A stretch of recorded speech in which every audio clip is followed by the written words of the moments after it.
All right, get this. Can a single fire at a port actually rewrite 100 years of law? Sounds dramatic, right? But that's exactly what happened. Today, we're going to dig into the moment Australia's legal system just threw out its old super strict no excuses rule for something totally different, something way more nuanced, and maybe, just maybe, a lot more fair. You know, it's a question we've all probably thought about at some point. Accidents happen, sure, but when they do, who's to blame? And more importantly, who has to pay? Especially when you're talking about really dangerous stuff. For more than a century, the law had a surprisingly simple, kind of brutal answer to that question. So, what was that answer? Well, it was basically a legal sledgehammer, a really powerful, really straightforward principle that had been around for forever, more than 100 years in fact. And it boiled down to one thing: no excuses. Okay, so the fancy legal term for this no excuses rule is strict liability. And the part you really got to wrap your head around is this: you could be held responsible even if you weren't careless. I mean, it didn't matter if you took every single precaution, had the best intentions in the world. If something bad happened because of a dangerous thing on your property, bam, the blame was automatic. Let me give you an example. Let's say you decide for some reason to keep a tiger in your backyard. Okay?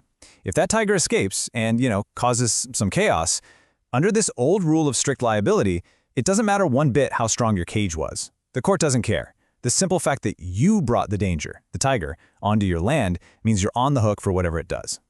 Period. No excuses.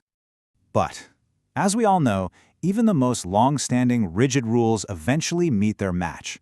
And for this one, it came in the form of a very real, very destructive fire at a place called the Burnie Port. This one incident, it was the spark that was about to ignite a complete legal revolution.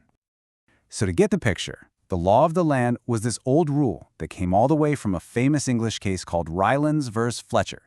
That was the standard. Then, bam, a fire breaks out at the Burnie Port.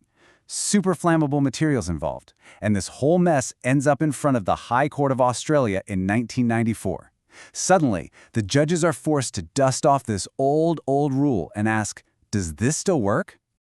And look, on the surface, this seemed like a textbook case for that old no excuses rule. You've got dangerous stuff, flammable materials, and that stuff caused harm, a fire. Under the old system, this should have been an open and shut case, a total slam dunk. Except it wasn't. It wasn't open and shut at all.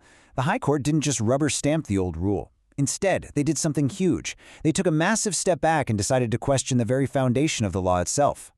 Really, they were asking themselves a massive question. Does this simple, automatic, kind of blunt rule from the 1800s still make any sense today in the modern world, or was it finally time for the law to evolve? And the choice they made, wow, it was absolutely monumental. This wasn't just some minor tweak to the rules. No, this was a fundamental, game-changing shift that sent shockwaves through the entire area of law that deals with civil wrongs, what the legal eagles call the law of torts. So what did they do? Well, their decision was actually pretty elegant. They said that the old strict liability rule was now officially absorbed into the bigger, more flexible concept of negligence. So it didn't just vanish into thin air, it was more like it was swallowed whole by a much bigger, much more modern idea. And just like that, we have a whole new framework. Strict liability is out and negligence is in as the new gold standard for these kinds of cases. So, what does that actually mean in practice? Well, under negligence, being responsible is no longer automatic. Not at all. Now, to be held liable, you have to prove two key things. First, was the harm foreseeable? Like, could a reasonable person see this coming? And second, did the person fail to take reasonable care? In other words, the million-dollar question becomes, was it actually their fault? This comparison really lays it all out, doesn't it? The old rule was simple. Did the dangerous thing cause harm? Yes, you're liable. But the new rule, the negligence rule, is way more complex. It asks, was the harm foreseeable, and was their fault? See the difference? The whole focus shifts away from just the thing itself to the actions and the foresight of the person. The result isn't automatic anymore. Now you gotta prove fault. And the year this whole no excuses era officially came to an end in Australia? 1994. A huge year for Australian law. Okay, so let's pull back for a second. What's the big takeaway here? Why does this shift from automatic blame to needing to prove fault, why does it matter so much? Well, it really boils down to three main things. First, that old no excuses rule from Rylands v. Fletcher, it's gone, at least as its own separate rule in Australia. Second, that Bernie Port Authority case was the one that did it. It merged the old rule right into negligence. And maybe most importantly, the law now cares about foreseeability and fault. It's not just about what happened, but how and why it happened. And that leaves us with a really interesting question to chew on, doesn't it? By focusing on fault, we've created a system that feels a lot more flexible, maybe even fairer.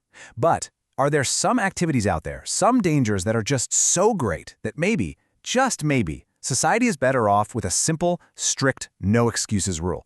It's a tough one, and it's something the law is still trying to figure out.